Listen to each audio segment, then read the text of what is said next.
आज मैं आपके लिए लेकर आई हूँ हिमाचल की एकदम नई रेसिपी झोल पकौड़ी। झोल पकौड़ी हिमाचल की खास डिश है।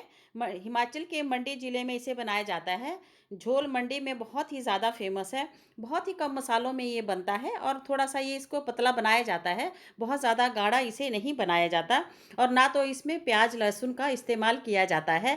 खाने में बहुत ही ज़्यादा टेस्टी लगता है। एक बार खा लें तो बार बार खाने का इसका मन करता है। बहुत ज़्यादा टेस्टी होता है ये। एक आप कभी भी हिमाचल आएँ तो झोल पकौड़ी ज़रूर खाएँ। नमस्कार, वाह जी रसोई में आपका स्वागत है। तो चलिए झोल पकौड़ी बनाना शुरू करते हैं। इसके लिए हमने ये छिलके वाली उड़द दाल ली है। सॉरी, अभी एकदम से लाइट चली गई है तो थोड़ी लाइट कम है। तो दाल को हमने अच्छे से 3-4 पानी से धो लिया है अच्छे से। अगर बीच में कोई छिलका रह जाए तो इसका कोई फ़र्क नहीं पड़ता। अब हम इसको अच्छे से ग्राइंड करेंगे। तो हम एकदम से इसको ग्राइंड नहीं करेंगे, 2 बैचेज़ में हम इसे ग्राइंड करेंगे। तो हमने ये ग्राइंडिंग जार ले लिया है। तो छोटा वाला जार हमने लिया है, क्योंकि हम थोड़ी दाल एक बार में डालेंगे, बहुत ज़्यादा नहीं डालेंगे। तो थोड़ी-सी हम दाल इसमें डाल देते हैं।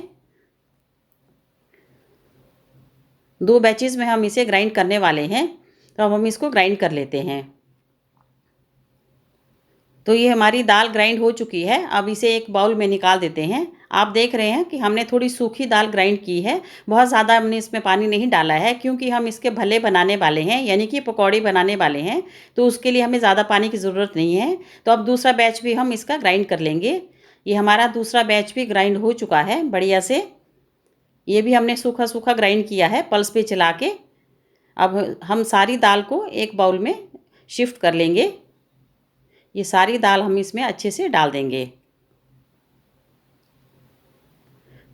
तो ये हमने सारी दाल, ये देखिए, एक बाउल में डाल ली है।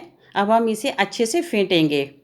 अब जितने अच्छे से हम इसको फेंटेंगे उतने ही फ्लफ़ी हमारे भल्ले बनेंगे और फूले-फूले बनेंगे। इसलिए इसको बहुत अच्छे से फेंटना बहुत ज़रूरी है। तो इसको फेंटने में करीब 4 से 5 मिनट लग जाते हैं। तो इसे ध्यान रखना है कि एक ही डायरेक्शन में फेंटना है, ताकि इसमें अच्छे से हवा भर जाए। थोड़ी-सी मेहनत का काम है, लेकिन जितनी अच्छे से फेंटेंगे उतने ही अच्छे हमारे भल्ले बनकर तैयार होंगे। तो हमें इसे फेंटते हुए करीब 4 से 5 मिनट हो चुके हैं और हमारी दाल भी देखिए डबल हो चुकी है। कितनी फूल चुकी है हमारी दाल। चलिए अब हम इसको चेक कर लेते हैं कि हमारी दाल अच्छे से फूल चुकी है या नहीं।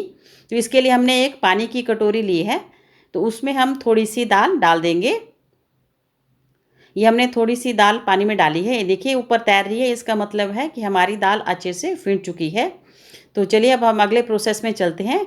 चलिए भल्ले बनाना शुरू करते हैं। गैस की तरफ चलते हैं। तो गैस के ऊपर हमने भल्ले बनाने के लिए कढ़ाई गर्म करने के लिए रख दी है और इसमें हमने सरसों का तेल डाल दिया है। तो थोड़ा-सा तेल हम सरसों का और इसमें डालेंगे, क्योंकि हमारे भल्ले अच्छे से तेल में डूब जाने चाहिए, तभी भल्ले अच्छे से फूलते हैं। तो अब हम भल्ले बनाना शुरू करते हैं। तो ये हमने दाल ले ली है। जितने बड़ा भल्ला आपको बनाना हो आप उतनी ही दाल ले सकते हैं। ये भल्ला हमेशा जो है मंडी में थोड़ा बड़ा ही बनता है, साइज़ में नहीं, लेकिन थोड़े मोटा ज़्यादा बनता है। और इसको पानी से लगा-लगा के थोड़ा-सा इसको फिनिश किया जाता है बार-बार। ऐसे हाथ में थोड़ा-थोड़ा पानी लगाते हैं और इसको बढ़िया से फिनिश करते हैं। इसको बहुत ज़्यादा पतला नहीं बनाया जाता। दोनों साइड से अच्छे से पानी लगा के इसको अच्छे से फिनिश करेंगे। दूसरी तरफ हमारे कढ़ाई में तेल भी गर्म अच्छे से हो चुका है। तो जैसे ही हमारा भल्ला तैयार हो जाएगा तो हम इसको कढ़ाई में डाल देंगे। ये देखिए, अब दूसरा भल्ला भी हम ऐसे ही तैयार करेंगे। उतनी ही दाल हम फिर से ले लेंगे। दूसरा भल्ला बनाने से पहले हम गैस को थोड़ा-सा कम कर लेंगे आँच को, क्योंकि अगर हम ज़्यादा आँच पे इसको बनाएँगे तो हमारे भल्ले जो हैं बाहर से जल जाएँगे और अंदर से कच्चे रह जाएँगे। तो इसलिए जब भी भल्ले बनाएँ तो बिल्कुल लो आँच पे इसको बनाएँ, ताकि भल्ले दोनों बीच में से भी अच्छे से सारे पक जाएँ। तो तीसरा भल्ला हमने बनाना शुरू कर दिया है। हम उतने ही भल्ले कढ़ाई में डालेंगे जितने में अच्छे से आ जाएँगे ये। आपस में ये चिपकने नहीं चाहिए। तो टोटल 4 भल्ले हमारे कढ़ाई में आए हैं, तो अब हम इतने ही डालेंगे, इससे ज़्यादा नहीं डालेंगे। अब 2 मिनट तक हम इन भल्लों को एक साइड से हम सिकने देंगे, तभी हम इसको दूसरी साइड से पलटेंगे। तो करीब 2 मिनट हो चुके हैं। हम सबसे पहले उन भल्लों को पलटेंगे जिनको हमने पहले डाला था। तो ये 2 भल्ले हमने पहले डाले थे, इनको हम पहले पलट लेंगे। फिर हम दूसरे भल्लों को भी अच्छे से दूसरी साइड से पलट लेंगे। तो हमें बिल्कुल स्लो आंच पे इन भल्लों को सेंकना है, ताकि अंदर तक हमारे भल्ले अच्छे से फूल जाएं। ये देखिए भल्ले कैसे फूलना शुरू हो चुके हैं, इसका मतलब है कि दाल हमारी अच्छे से फिंट चुकी है। जितनी अच्छे से दाल फिंटेगी उतने ही अच्छे हमारे भल्ले फूलेंगे। ये देखिए भल्ला हमारा एक रेडी हो चुका है, इसका कलर भी चेंज हो गया है। तो अब हम इसको बाहर निकाल लेते हैं एक प्लेट में। इसी प्रकार से हम दूसरे भल्ले को भी बाहर निकालेंगे। ये भी हमारा भल्ला रेडी हो चुका है। तो एक एक करके हम सारे भल्ले बाहर निकाल लेंगे और भल्लों का दूसरा बैच भी हम इसी प्रकार से एक और तैयार कर लेंगे। सारे भल्ले हमारे रेडी हो चुके हैं। तो हमने सारे भल्ले बना लिए हैं। तो कुछ भल्ले हमने छेद वाले बनाए हैं और कुछ बिना छेद वाले। मंडी में अक्सर ज़्यादातर भल्लों को छेद वाले ही बनाया जाता है। तो चलिए अब हम अपने मसाले भी देख लेते हैं। ये हमने धनिया लिया है दरदरा कूटा हुआ, साथ में हल्दी पाउडर है, नमक है, 2 लाल मिर्च ली है और साथ में कद्दूकस किया हुआ हमने अदरक लिया है। ये हम थोड़े मसाले हमने लिए हैं। इसके साथ ही हमने लिया है आधा किलो घर का बना हुआ दही है, बहुत ज़्यादा खट्टा नहीं है। तो इसमें हम डालेंगे बेसन 1 चम्मच, आधा चम्मच बेसन इसमें हम और डाल देते हैं। बेसन हम बाइंडिंग के लिए इसमें डाल रहे हैं। तो टोटल बेसन हमने 1.5 चम्मच डाला है। अब हम इसको अच्छे से फेंटेंगे, ताकि सारा बेसन दही में अच्छे से मिक्स हो जाए और सारा जो है इसमें लम्प्स जो हैं सारे ख़त्म हो जाएं। तो बढ़िया से इसको हम फेंट लेते हैं।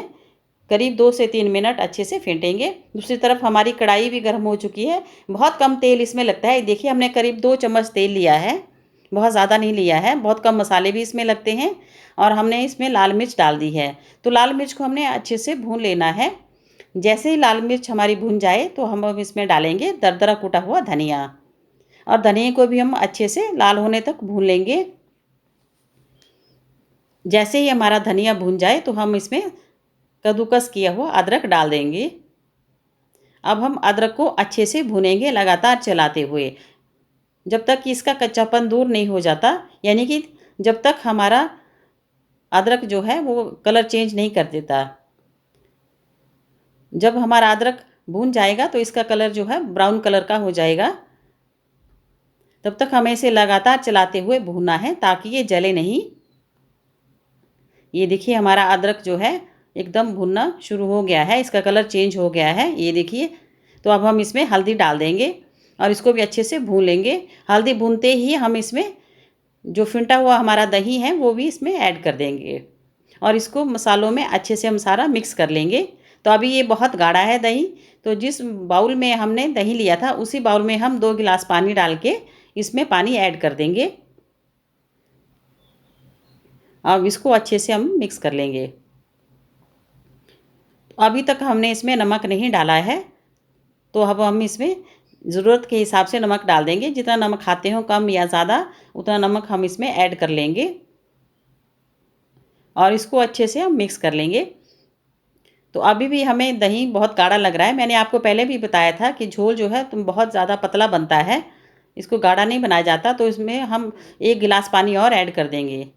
अब हम इसको लगातार चलाते रहेंगे ताकि दही हमारा फटे नहीं। इसको लगातार चलाते हुए हमने पकाना है। अब हम इसमें थोड़ी सी कश्मीरी लाल मिर्च कलर के लिए डाल देते हैं और इसके साथ ही हम इसमें डालेंगे 1 चम्मच सौंठ पाउडर। इससे बहुत ही बढ़िया खुशबू और झोल में आती है और टेस्ट तो बहुत ज़्यादा बढ़ जाता है इसका। बढ़िया से इसको सारे मिक्स कर लें। आप चाहें तो इसमें गरम मसाला भी ऐड कर सकते हैं, तो हम इसमें थोड़ा सा गरम मसाला डाल देते हैं। आप नहीं डालना चाहें तो आप गरम मसाले को स्किप भी कर सकते हैं, कोई ज़रूरी नहीं है। अब हम इसको हिलाते जाएंगे।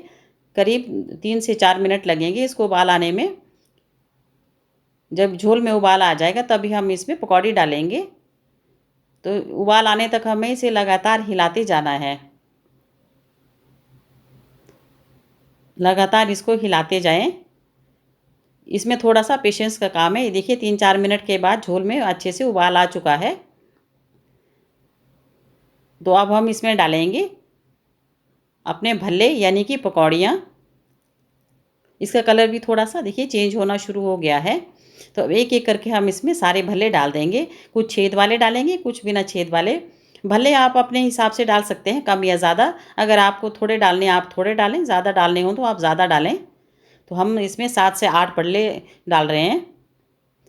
अब हम इन्हें 4 से 5 मिनट के लिए फिर से पकने के लिए छोड़ देंगे, जब तक भल्ले में अच्छे से पूरा जो है रस इसमें चला नहीं जाता और भल्ले अच्छे से पक नहीं जाते अंदर तक, तब तक हम इन्हें 4 से 5 मिनट अच्छे से पकाएंगे।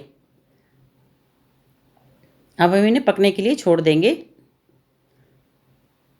तो करीब देखिए 4 से 5 मिनट हमारे भल्लों को पकते हुए हो चुके हैं। तो एक बार हम इनको चेक कर लेते हैं। ये देखिए भल्ले हमारे अच्छे से पक चुके हैं, यानी कि अंदर तक जो है फूल चुके हैं। ये देखिए कितने बढ़िया फूले हैं, यानी कि अंदर तक हमारा झोल इसमें चला गया है। अब इसके ऊपर हम हरा धनिया डाल देते हैं। बहुत ही टेस्टी इसमें लगता है हरा धनिया, यानी कि हमारा झोल पकौड़ी बनकर एकदम से तैयार हो चुका है। तो चलिए इसे सर्व कर लेते हैं। तो इसको हमने 10 मिनट के लिए रखा था। अब इसका कलर देखिए कितना बढ़िया कलर आया है 10 मिनट के बाद इसका। अब इसको अच्छे से सर्व कर लेते हैं। थोड़ा सा धनिया इसके ऊपर हम और डाल लेंगे, बहुत टेस्टी लगता है ये। एक बार आप भी ये रेसिपी बनाकर देखिए और मुझे कमेंट करके बताइए कि आपको ये कैसी लगी। पसंद आए तो आप इसको लाइक एंड शेयर ज़रूर करें और प्लीज़ मुझे सपोर्ट करने के लिए मेरे चैनल को सब्सक्राइब ज़रूर करें। मिलते हैं ऐसी ही एक और नई रेसिपी के साथ। तब तक के लिए स्वस्थ रहिए, मस्त रहिए, खुश रहिए।